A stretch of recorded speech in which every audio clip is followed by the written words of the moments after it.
I bet you're confused. When you think about what you're supposed to feed your body, I bet you're confused. Let me tell you a story. So, when I first figured out how to feed my body, I did it on my own. I was doing the research, I was figuring out what the difference between not being able to be a mom and being a mom was, and what that nutritionally meant for me and my body. Sorry about the creaky fence gate that's not latched, so it's creepily swinging in the wind. Anyways, so if you can hear that, that's what that is. Anyway, so I decided to do keto, and keto worked for my body, and it was amazing, and it worked really well. And then after I had my kids, I did keto, and it worked really well. And then I went back to school to get my holistic nutrition diploma.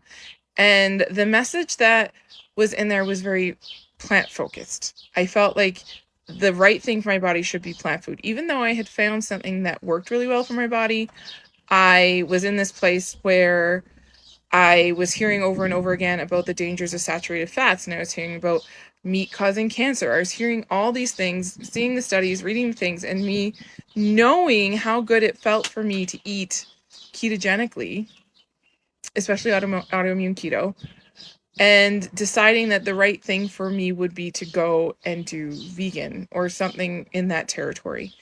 And it turns out that was a catalyst for a mental health breakdown that needed to happen so that I could heal, honestly. But it was not how I was supposed to feed my body.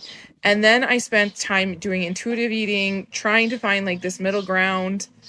And finally, if you follow me, you know that I came back to keto. I realized that keto was what worked for my body. And now I'm learning that really meat focused ketovore is what feels great for my body. I have too many food sensitivities, and it makes it just way more complicated for me.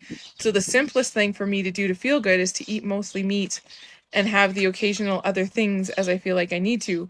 But what is really working is that. And it is confusing. And for two reasons. One, there's so much noise out there telling you what to do for your body. And then two is we haven't learned to listen to our body. Until I learned to listen and what the language of my body was and how it responded to me when I did things it liked and how it didn't like what I did to it and what that sounded and felt like. For me, that was sore joints, low energy, irritability, depression, anxiety, those sorts of things.